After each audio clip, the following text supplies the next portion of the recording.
my family is not connected to films at all. Yeah. It was not even a faraway thought that I would start modeling, let alone acting in films. There have been filmmakers who've come home who are known names today, whom we've just said no, we don't want to do film. The training ground that Mohabbatein set for me was something I wouldn't have learned anywhere. Adi did say that he met us alone, me and my dad, and with no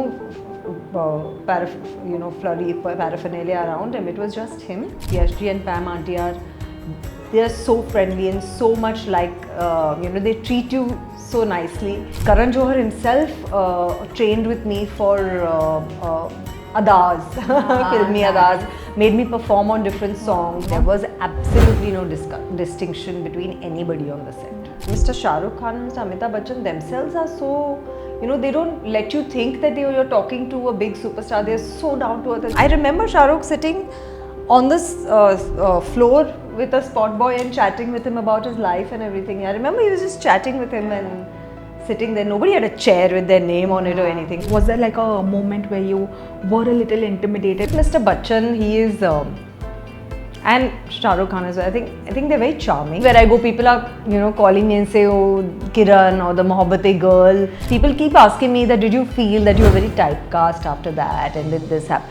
I said, but to have a role and a character like that people still identify with and still remember and love you for is something very few people get. I was 2-3 months pregnant and I was doing events and shows. So I never stopped working. People ask me, why did you leave film? I said, I never left. Put a lot of false stories about me, dating producers and things like that, and getting married, dying. Somebody said she died. A lot of false things. I remember just after my pregnancy, there was a whole article, a photographer has taken a picture under my skirt. Oh, look, she's doing the no underwear trend. I'm asked this question all the time. Her career didn't reach where it should have.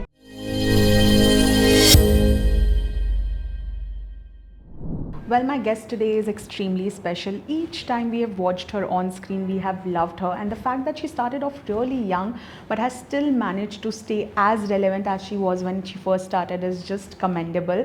Welcoming Preeti Jhangiani only on FPJ Showbiz podcast. Hi Preeti, how have you been? Very well, thank you very much. You're most welcome. I truly feel this way because I've often heard that when you start off young, things can go wrong. You were, I think, 18? I was 16 actually. Oh my god, I was in standard 10th. Yes, so I was in 11. Yeah. I had 17 actually. Okay. 16 was when I started modeling, but 17 was when I did my first music video, Ye Hai Prem. Yeah. And being a Bombay girl, was this always that fascinated you, the world of cinema? Actually, absolutely not. Ooh. Because my family is not connected to films at all. Yeah. It was not even a faraway thought that I would start modeling, let alone acting in films. So in fact, the first few film offers that I've got, there have been filmmakers who've come home who are known names today, whom we've just said no, we don't want to do films, or we've not thought about it, or didn't give correct responses to, because there was absolutely no thought about acting or modeling in any way. Who do you remember who discovered you first? I would say it would be Radhika and Vinay Sapru. Okay. I did a music video with them for Pankaj Udas, and I remember I think maybe I had there was some pamphlets being distributed in college for an ad film for Colgate Gel. And I remember I went with my friends just for a lark. I wanted to bunk college, of course. And I got selected for that ad film. I shot for that ad, and a couple of pictures got circulated to agencies. Okay. So, from these pictures is what I think Radhika and Vinay actually saw, and called me for the Pankaj Udas video. Again, there was no audition there. They just saw me and said that this video is there, will you do it? And I know my parents have always been very, very open and keen on me going, anywhere and trying new things. So they were like, yeah, go ahead and shoot this. And I went and I did that music video, which actually became very popular. It was called Sach Bolta Hoon Main. Yes, yeah, I remember. It actually did very well. That time I was 16, yes. Oh my god. Yes. And were there, even I come from a family where my parents are very supportive and they are very progressive. But the moment you hear the word Bollywood or the film industry, thoda sa aise hesitation parents ka aata hai that, we have heard so many things, especially sending a young girl. Were there any such hesitations objections from family members? Absolutely none. Wow. My parents have always been very, Yeah. very open-minded. Yeah. And they were like, okay, go have fun, you know, oh, it's taking you there. My first Malayalam film actually took me to Austria for 40 days. My dad was like, yeah, let's go. Yeah. You know, so I went with my dad. They in the sense they were protective, yes. Yeah. I'd never been outside Bombay so much. I think the first international trip we took was after my 10th standard. Okay. So as such, I was a very protected child in only knowing my school and my college or school and my home. But they never stopped me from anything. So it was an exciting time for them as well. They traveled with me everywhere. My mum and my dad, wherever they could, they traveled with me everywhere. Wow. In the initial years. Then they got so bored, they were like, listen, we are not coming. Yeah. Now you're on your own fully. Yeah. They were like, and then my staff became kind of like my family, my makeup, my hair. They worked with me for many years. So then it was all good.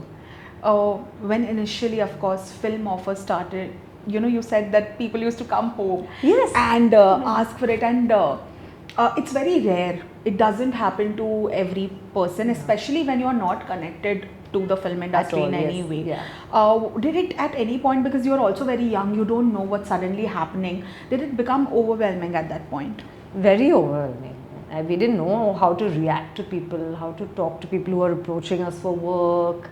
I mean, I couldn't step out and have pani puri with my parents, which I used to do all the time.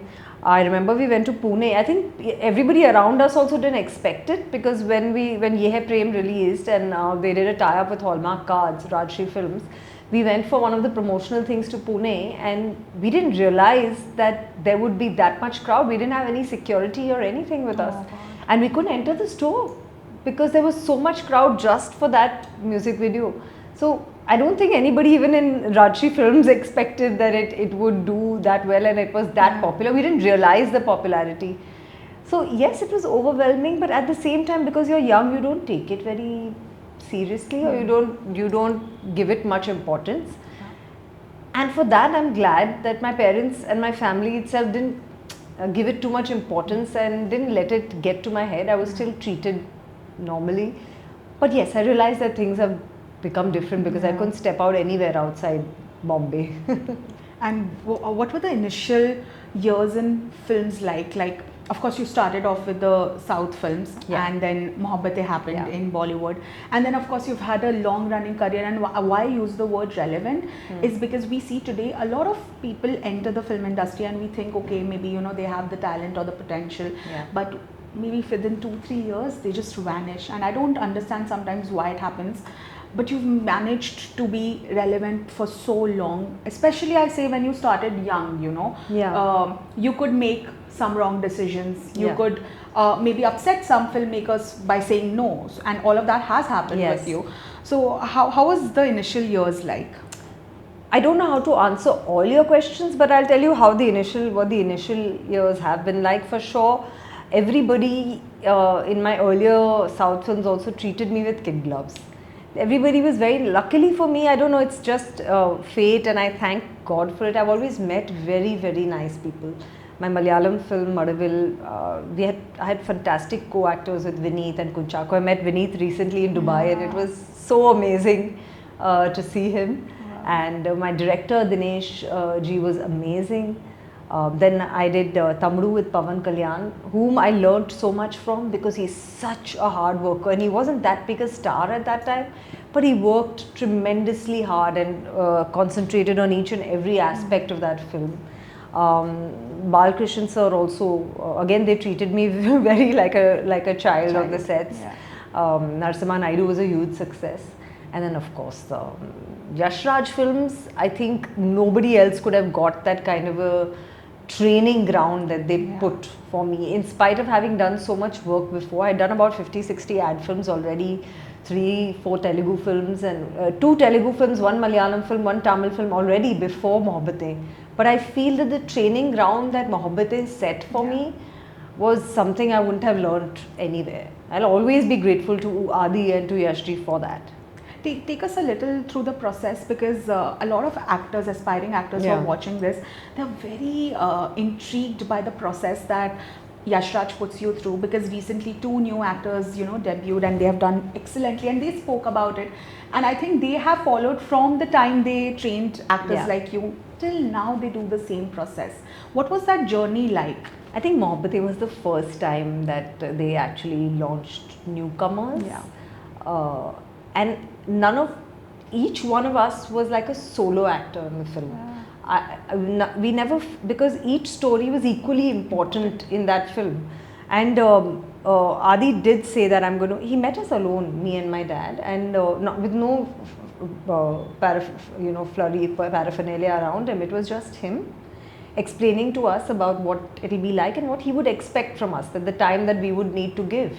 There was no doubt after meeting him, because we really liked him. And of course Yashji and Pam auntie they are so friendly and so much like, they treat you so nicely, and it's nice to see such good people. And the amount of hard work that was put into us, we had everything set for us. I mean, Barry John was called down from Delhi to train us for 15-20 days, and we spent that entire time with him. Vidur sir was called for our Hindi diction and voice throwing kind of lessons.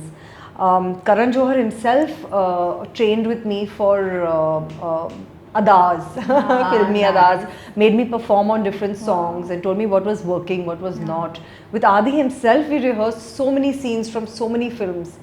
So many dress trials with Manish. With Farah Khan, we did film dance training. So we kind of rehearsed and trained for different film songs that had happened in the past. And they filmed us, shot us every day, seeing how much we improve every day.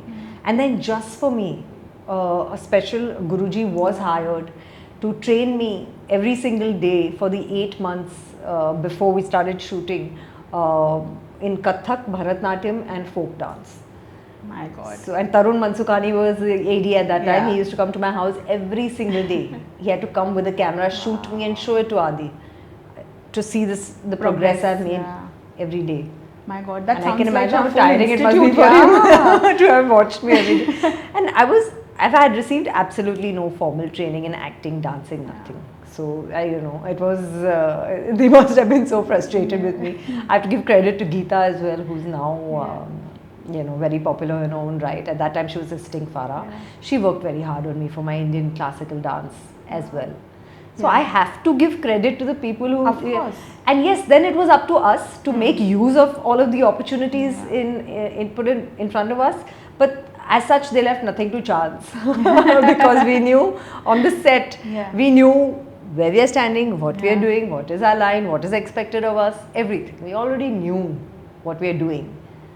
So it was planned to the T. Incredible. Yeah. But one thing that I've always heard about YRF from every actor that's worked with them is that they have equal treatment to every actor. Yes. Like you said, of course, you all were the lead, but you all did have supporting cast as well. Now today, sometimes the supporting actors, they come out and say, the production didn't treat us as with as much respect. And that's a little heartbreaking, because I feel every artist is in the end an artist. Yes. But with YRF, it's always like हमको भी वही treatment मिला जो जो उनका star था उनको मिला. So was that something that was going on? There was absolutely no distinction between anybody on the set. No, everybody received exactly the same thing. Whether there were many other actors in the film, and in fact, Mr. Shah Rukh Khan and Mr. Amitabh Bachchan themselves are so. They don't let you think that you're talking to a big superstar. They're so down to earth and so on. And I remember Shah Rukh sitting on this floor with a spot boy and chatting with him about his life and everything. I remember he was just chatting with him and sitting there. Nobody had a chair with their name on it or anything. There was no such thing. That happened later when I saw it. I said, oh my God. So that showbazi is something that people who need to show it. But in Yash Raj, they don't need to do that, and I don't think anybody feels the need to also do that. And I really like that, because I came from a school of thought and a kind of place where all of this was not appreciated, and I didn't like it. I never liked this whole idea of having my spot boy stand on me and offer me and my mum juice. We were so uncomfortable with that whole side of it. Till we realized that this is what people expect and this is what they do on the set. And so I come from a different school of thought. I've born and brought up in Mumbai, and till date I don't appreciate that kind of thing that people Yeah. expect you to do. Wow, but you were, tell me something, you were young, and of course, I feel being a Bombay girl, you were not very fascinated with the Not idea very of fascinated, showbiz. not very overawed, Yes. because I must not have seen that many Hindi films as people Yeah. in India in general have grown up on. So Yeah. it's not like, oh, I grew up on cinema and I was fascinated by it. It wasn't like that Yeah. in my household. It just so happened that it wasn't like that. Correct. But were you ever, was there like a moment where you were a little intimidated, because you mentioned like Shah Rukh Khan and especially Mr. Bachchan, he was like, oh, our parents looked up to him. So for that to happen and to be, sharing the same set with them, how was that process like? Because I feel when you're also young, you're very chill, like you're Yes. like, Yes. it's okay. I was very chill with Mr. Bachchan. He is and Shah Rukh Khan as well. I think they're very charming. They are. They're very charming, and they're so lovely and easy to talk to that they put you at ease. Yeah. I don't fully remember it. It's a long time back, but I obviously must have felt a little bit in awe. And of course, I was very young and I was painfully shy also. I was very shy in general. Yeah. So, but I always remember them as being very magnanimous and very humble and very easy to talk to and approach. It wasn't hard to approach them. They didn't have like a retinue of people around them, which I did see with other actors later on. Yeah, you were indeed very lucky, because you just mentioned you worked with all brilliant, humble actors. Yes, I was very lucky, I think, Yeah. to just have nice people around. Yeah. But how did Mohabbatein in particular change life for you? Because I remember after the film released, and at that time, critical reviews were of utmost importance. आज तो कोई भी reviewer Yeah. है, Instagram उठाओ and they start reviewing Yeah, the movie. yeah. At that time it was very serious. Yeah. Everybody has had only good things to write about everyone. Acting wise, the acting of every actor in Mohabbatein was appreciated a lot at that point. Maybe not. I do remember some bad press also about Really? us newcomers not being so great. But yeah, maybe. But yeah. majorly it was all good. As far as I remember, Yes. it was all good. It was all press. good, yes, and the film was a big hit Yeah, at the initial stage only. Yeah. It's not like one of those films that became a hit later Correct, on. It was correct. always a huge hit, and till date, people remember it. Yeah. Till date, where I go, people are calling me and say, "Oh, Kiran," or the Mohabbatein girl. I think I'm one of the lucky few to receive a film. People keep asking me that, did you feel that you were very typecast after that, and did this happen?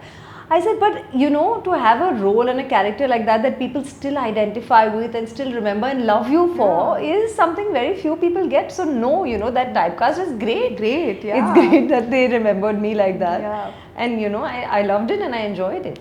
They make videos where Shah Rukh's that Kaka Kiran is going on and your video comes from Mohabbatein, and they like do that crossover and make videos I've about seen that. so many different in Malaysia, them doing those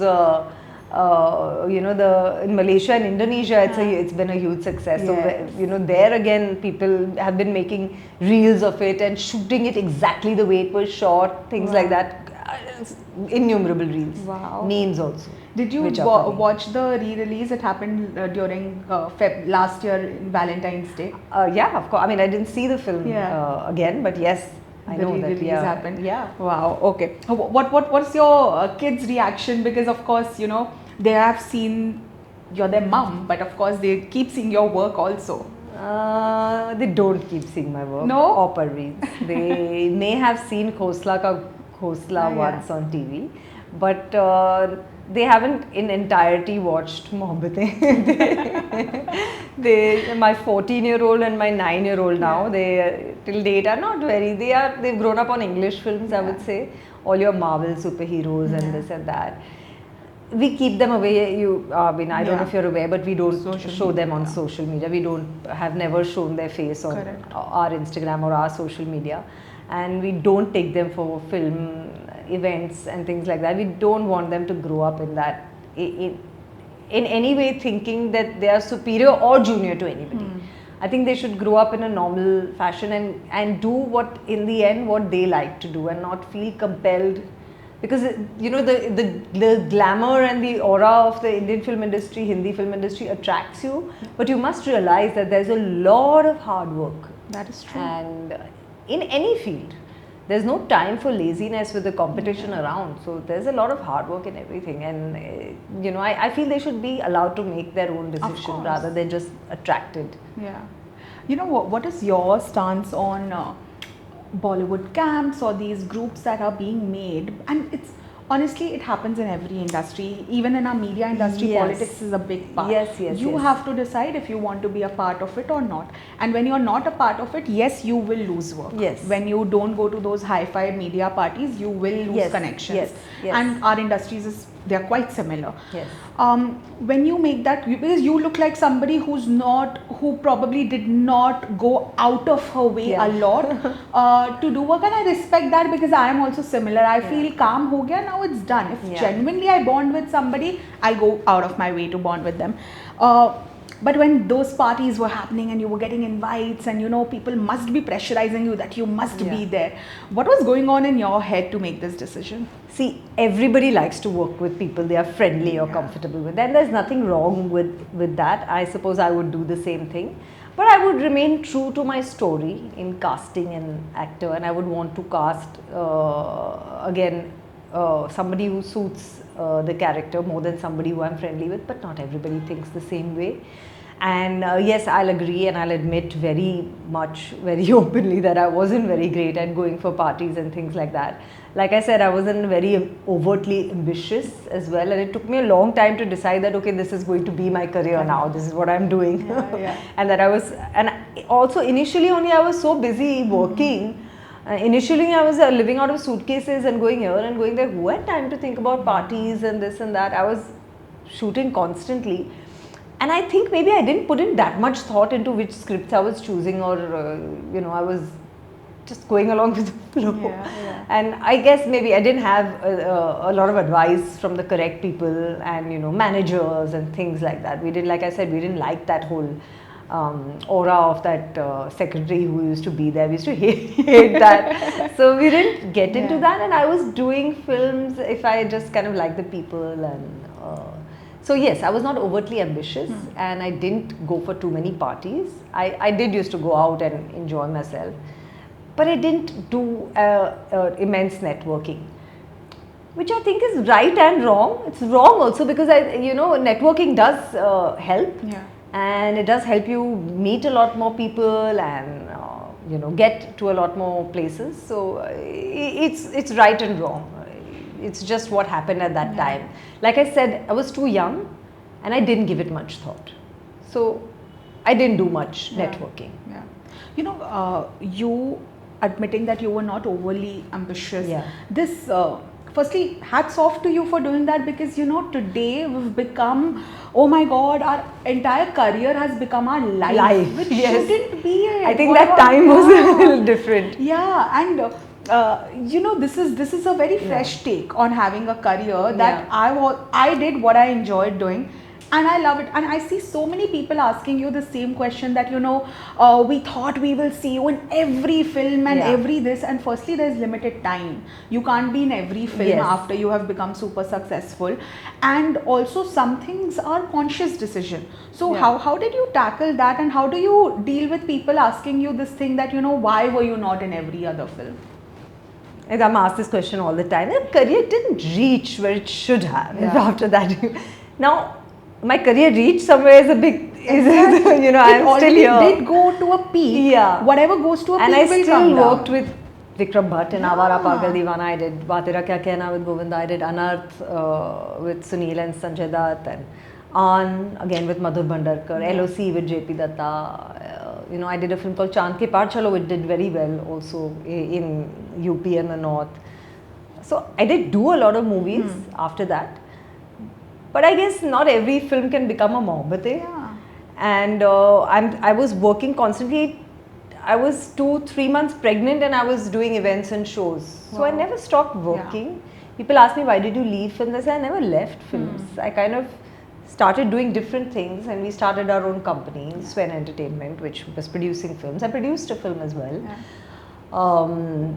and then we started Panja Sports, which was, we've all just completed our second season of the Pro Panja League. So I've been very busy doing all kind of things. I never left anything, and I never planned to leave anything, And once an actor, always an actor. Yeah, absolutely. I've always believed that. I'm always, looking for good roles.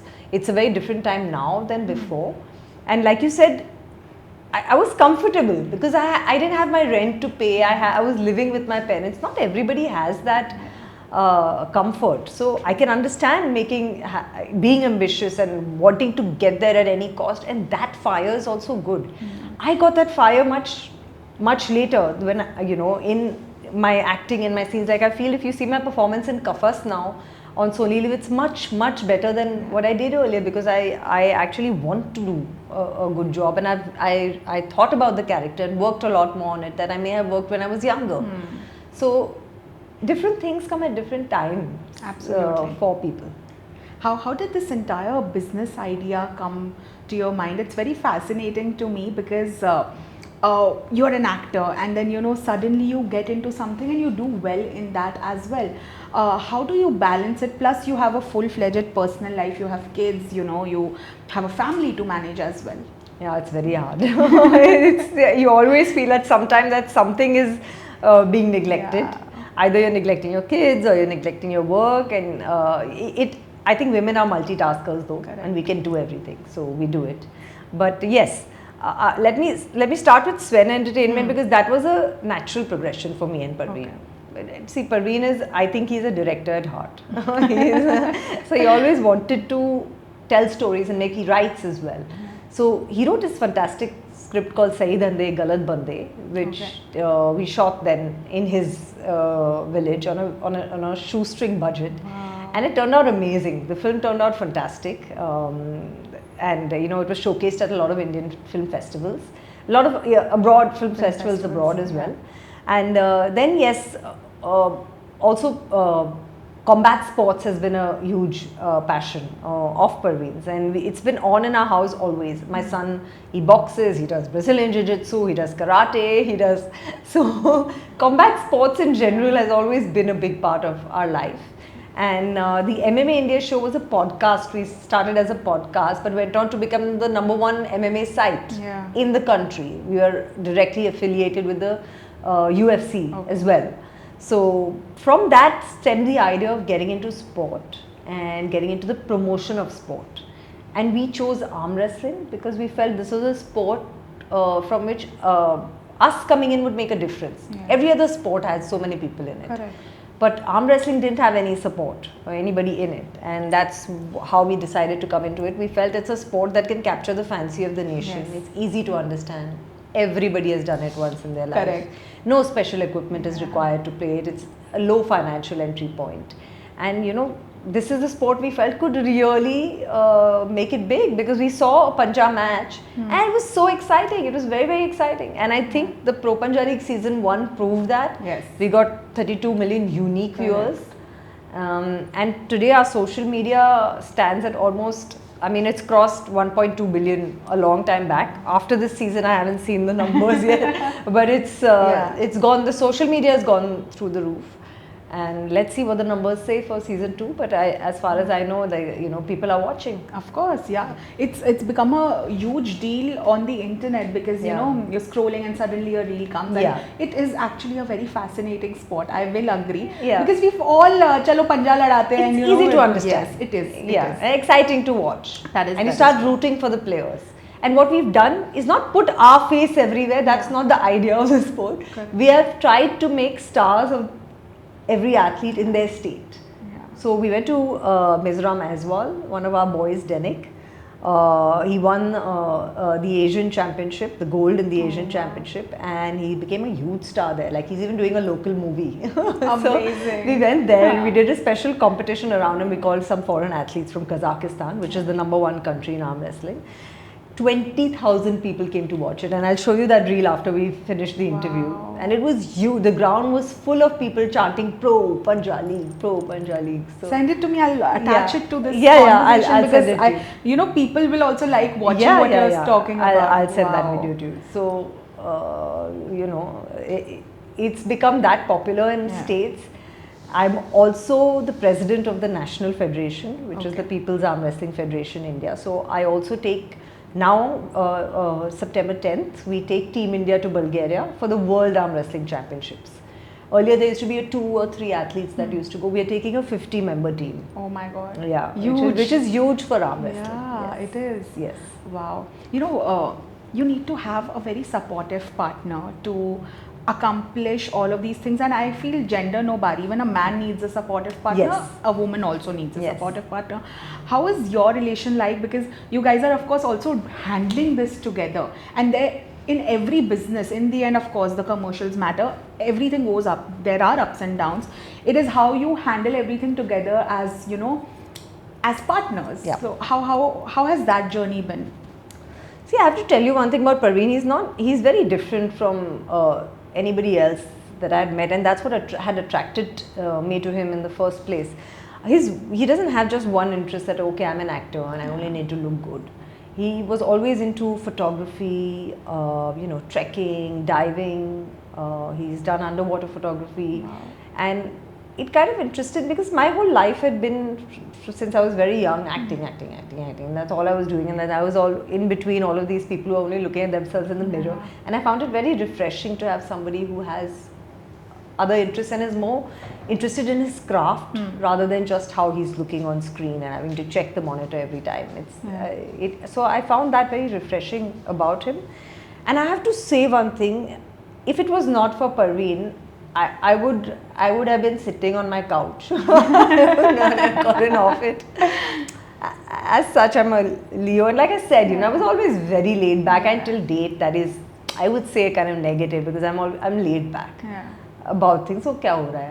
क्या बोल रहे हैं? बोलने दो. You know, so really, if it wasn't for him pushing me out there, and, you know, pushing me to reach the potential that one can reach, I would be. Like just so I have to give that entire credit to him for always wanting me to be the best version of myself and putting me in front every time, everywhere. Wow. Yeah, you know, even if people are taking pictures of me or if there's a huge crowd around me, he'll film it, which is so sweet. Which is you know, and I realized that I haven't done that, you know, and so and then he'll put it out there and he'll promote me and publicize me, and you know, he's always been very supportive. And as far as the business is concerned, we do everything together, and we have very clearly defined rules. Plus, we understand each other's profession. Like today, as soon as the league ended, he had to go immediately to Hyderabad to shoot. He's shooting a very amazing film which he's very excited about. So the entire thing was left then on me. But I understand that because I've been an actor myself. I know that the whole set is waiting for him. And I know that I can't call him every 2 minutes because, oh, you know, you need to concentrate on what you're doing. And he understands that he can trust me leaving behind the wrap up of the entire season to me. So, and our roles are very clearly defined. He's definitely the creative and the force behind it and the setting up the whole thing. And I managed what I'm good at, which is more of the business angle or closing the deals or kind of managing the accounting and things like that. The finance part of it. Wow. That's nice, you know, to have that difference that you'll do this and I'll do that.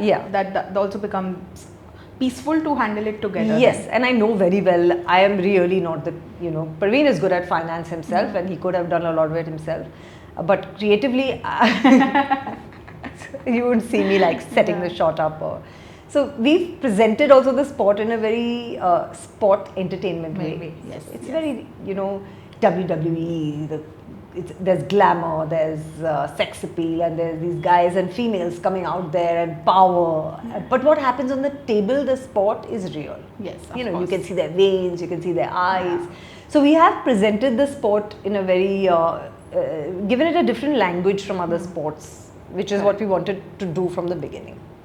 You know, Preeti, of course, when you are in the industry and you're a public figure, there are a lot of more things that you have to deal with. The of course there are media reports. When you guys started off, there was this insane magazine culture where, you know, anything was just written about an actor, especially about their dating rumors or what's happening on set, and sometimes there could be reports of cat fights, and you guys didn't even have a platform to clarify. Today one Instagram story can clarify anything. Correct. You can call out the journalist that what is this is fake.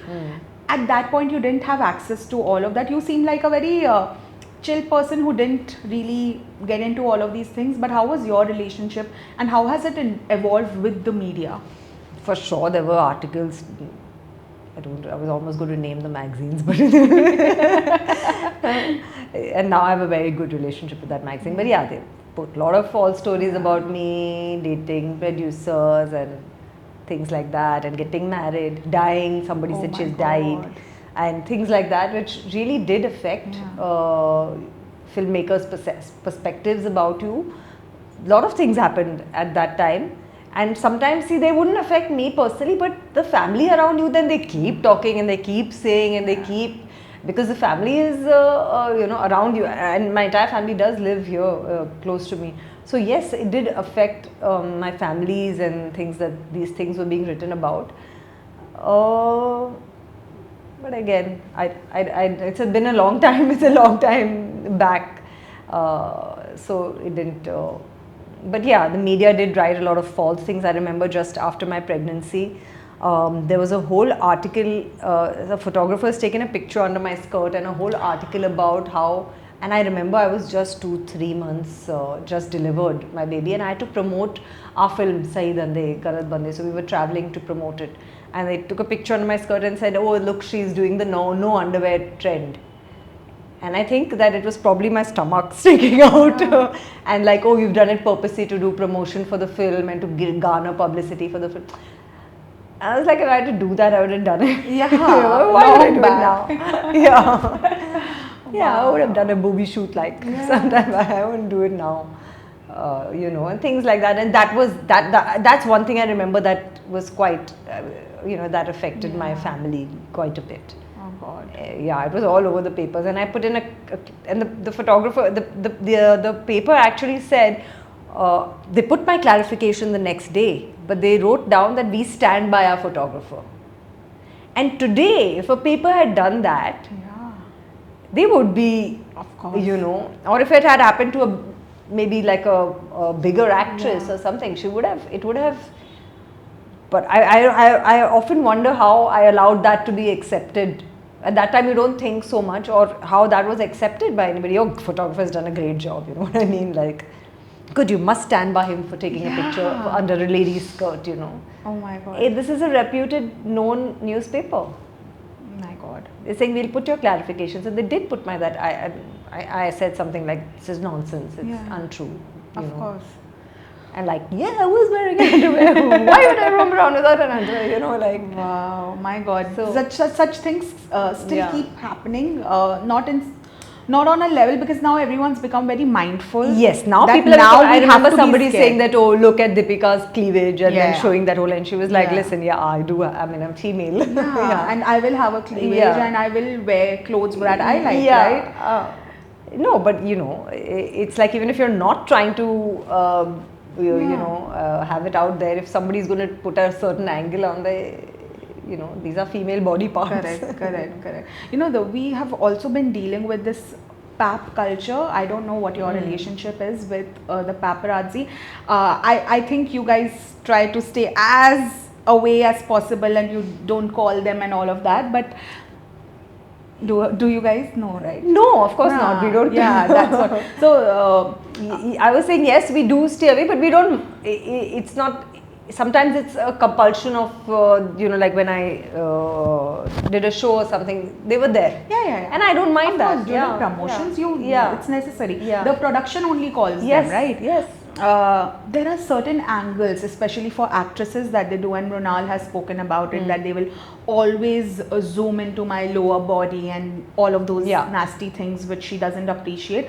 And she also said a very good thing, that every actress, if she comes out and because everyone has gone through that, and like you spoke, they photographed it very badly. If they speak about it, maybe they will stop doing it, but it's still happening. today we're in 2025. Even when we have so much access on social media and we can call out literally anybody, the paps are still trying to do that, you know, zooming in, putting fake angles and all of that. It will take a long time for this culture or this mindset of men to change. I still go to small towns and visit for visits and events and shows, and I see that the mindset of even the little elite people is still there. We've recently read about dowry burning deaths, and I posted about it on my Instagram today. In the 21st century, really? That I mean, forgetting about the boy's family, the girl's family has heard about it and still sent their second daughter into the same household. I don't know how like a mindset like that is still prevalent. Yeah. And it's still there. So this mindset to change, I mean, I'm sorry I went into a very big tangent, that's fine. but this mindset about seeing a woman as just good for just a commodity or just good for certain, like, you know, just good to be a wife and mother, and then seeing her as objectifying her and seeing her, I'm a woman today in a man's world. Let me tell you, the arm wrestling world is a man's world. It is. You know, I'm the first and only female vice president of the Asian Arm Wrestling Championship. Not even, I think the only female president of a federation, sports federation in India, and the only ever female vice president in the Asian Arm Wrestling. So it is, what? Where are the women? Yeah. Why? Why has there been no woman there as yet? So this is just the world that I know that I'm talking about, you know. Everywhere else, this mindset will take some time to change, I think. It is changing slowly. Yes. It is changing. At least I see in a place like Bombay or Bangalore or, you know, the metro cities, it's still better. Correct. But in the interiors, there is still that mindset, and a lot of people here are from there. So, have you ever heard, because even the film industry has often termed as, especially back then, as a male dominant industry. Even today I keep hearing stories like, if the actress is taller than the actor, he doesn't let her wear heels, which very recently happened with a top actress who's doing greater than the male actor. And I was just so shocked, because I was like, why is she listening to him? And you know, there's of course a lot of internal stories, but I still keep hearing stories where your roles are chopped, where the actor gets a little insecure. And when these things happen, I'm like, how are we still letting this happen, and how is this still allowed? Very less now. I think in the film industry it's much better now. We do have actors like you mentioned, but we also have very secure actors like Mr. Shah Rukh Khan or somebody who are very, you know, there are actors who are very secure also. And I don't know about this story because I didn't really see that. I didn't see that when I was when you were working. There was there wasn't. Yes, there was favoritism and things like that, but as such, most of the heroes I've worked with have been sticking to the script. I don't know of any story to tell you, and I haven't seen it happen, but I'm sure it does. Yeah, that's a good thing. Yeah. No, it didn't happen with you. I wish everybody asked me about the casting couch, and I didn't see anything like that. You know, I didn't see. You know, of course, rejections, replacements, all of these are a part of everybody's career. You know, especially when you are an actor, because you don't have like we all have jobs. Yeah. You guys are always working on different sets, different things. Nothing is very sure that what will happen to me next. When that uncertainty is there, or when there is replacement or rejection, do you take it very personally today? No, in fact today I don't take it very personally at all. When you're younger, yes. You say, why didn't I was so good at it, or I didn't. But and of course there has been rejection earlier also. Now I don't. I understand that there are different reasons that a person may or may not select you. It may not be because they don't like you personally or they didn't like your acting. There are many different reasons one would be selecting an actor. It could be the popularity of the actor, or just the acting skills. It could be 100 different reasons and everybody does what's best for their film. If I was a producer, I would do what's best for my film, and I couldn't care about the egos of others. Yeah, so absolutely. I understand that every producer does what's best for themselves and their film, which is fair enough. You know, recently, of course, Udaipur Files was all over the news, and I felt it was a little unfair up until the film release to just make assumptions, to just say no, we will not watch it, ban it, and all of that. And you put out a statement, you know, saying that let's wait and watch and then decide what you want to do.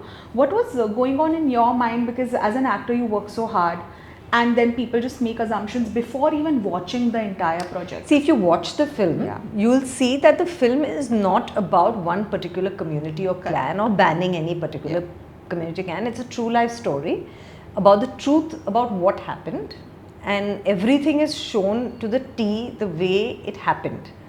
And it was also, what do you call, shown to the script was shown to the Kanhaiya Sahu's family as well, to verify facts. It was verified with the family. That was the word I was looking for. It was verified with the family, and everything was true to facts. Plus, what we've shown in the film is that any crime, and especially such a heinous crime, should come to justice, and the criminals should be reprimanded, and they should get the correct punishment. That is what the film is about, because as yet they are out and they are free. So that is what it was about. In fact, we've also shown in the film people of different communities supporting. They're saying what has happened is wrong, and nation comes first. That's another thing that we're trying to show. Forget about your differences. The country, your nation should come first, and everything else should come afterwards. That's what we're trying to show, and I believe in that. Okay. When, of course, you know, when the film released, there were change. Like, I know that perceptions of people did change. Of course, people who watched it, they said that no, you know, it's not about that. You need to go and watch it for yourself. Did people around you also say that, you know, now we have a changed mindset about it? Yes, they did when they did watch it. And a lot of people were, I suppose, around upset that one would do such a film. But when I heard the story, and and of course my role was just of the reporter who's actually talking about the whole thing, but I knew that the film, I would not be a part of a film that promotes communalism at all. Why? Yeah, not at all. It's not my belief system, not my values at all. Wow. Now, of course, what does excite you? Because when you've done so much work, there also comes a phase where you're like, now I only want to do the work that genuinely excites me. Because of course, sometimes you do it for money, sometimes you do it for visibility. Now you're in a position where you don't have to do films for money or visibility only, right? It needs to satisfy you as an artist. So does it also become difficult because you've become a little more conscious about choosing films? I'm sorry, I didn't hear the question. No problem. So has it become a little more difficult for you to choose films now? Because now you also need to satisfy the inner artist. Yeah. Yes. It is more difficult for me to choose films and roles. I do get all kinds of scripts nowadays. I'm being very careful. It has to be worth my time. It definitely has to be worth my while, because I'm doing so many other things. So yes, it certainly has to be worth my while and something that I find very exciting. Otherwise, I don't see any point in working in an acting project. Okay. We recently also, saw there was this huge debate of that 8-hour shift that Deepika mentioned, and she walked out of a film because of whatever creative differences and them not listening to it. I feel as a new mother, she's just become a mother, so maybe these conversations happened. But what is your stance on this? Do you think it's actually practically possible to get 8-hour shifts in the film industry and every actor having that? I don't know, 8 hours is long enough, no? Usually there have been 8 hours, I don't. But yes, I remember earlier that there wasn't no such thing in the contract that there is a time limit. Earlier, I think the industry is used to working in that way, that why should we have a time limit at all? Just work indefinitely. And I do know that a lot of TV shows were shot like that. But it's just easier. I mean, you'll get a better performance if you have a well-rested actor. Let me just put it that way. And I think 8 hours is long enough for any shoot day or any work day. So I don't think it was an unreasonable demand, especially as a new mother. Yeah. And I as such don't think anybody should have had an issue with it. And I'm sure she's a professional enough actor to not leave the set if the, you know, if a scene is being shot, Required, you know, and if there's a one or an extra 2 hours needed, I doubt she would have walked off. I suppose it was just something to put there in the contract so she's not overburdened being a new mother. Yeah. But for you personally, this word I keep hearing, the mom guilt, does that ever get Oh in? yes, it's huge. That mom guilt is huge. I've been away for more than 20 days, 25 days. In fact, 21 days was the league. 25 days at Gwalior away from my kids. Yeah. And luckily for me, my mom is there, Yeah. and you know, she lives in the same building, and my sister lives in the same building. So for me, Lovely. I have a lot of support, and the kids are not displaced at all. And just before that, I was in Manchester in the UK with the FICCI delegation. I'm also a member of the FICCI sport delegation. So I was with them for another 10 days there. So I've actually been away for a month from them. So, Wow. Okay. so even agreeing to this podcast is like, oh no, I don't want to be away from them. So I didn't do it before they come back from school. Okay. And lastly, before of course I let you go, Preeti, if there's one thing that you want to tell everybody who's watching, who's wanting to enter the industry and is a little confused as to what is that one thing, I don't know if there's one thing or multiple things, but that makes you relevant even today, where people are wanting to watch you, they like you, they have liked your work in the past as well, what would that one thing be? I think sincerity and honesty shows through. Yeah. Also, I think there's a certain people like a certain there is a certain factor that connects you to the audience, and I feel that when you're more natural and show how you are actually, I think the audience connects to that. Yeah. Like I said, honesty, sincerity. I feel like if that's what you are in real life, you'll always be relevant. Correct. Yeah, it's not something you can work on or something that you can force people to like about you, or that you have to. It doesn't. It's not like that. I just feel I have a connection with the audience. Yeah. And I've always felt that. I always felt that even when I was doing my earlier films and all, I always felt that I have a connection with the camera and the audience. Yeah. So maybe. Otherwise, there's no name that you can put to it. Yeah, of course. And I think everyone has their own perception about things. But on that note, thank you so much for joining in. There's this huge thing that I've taken away from this podcast is where I could sense that, you know, you don't have to make your career your entire life, and always make sure it's a very important part of your life. And work-life balance, of course, is important, and you've taught us that through the conversation. So thank you so much for joining in. Thank you so much. I had a wonderful time. Me too. Thank you.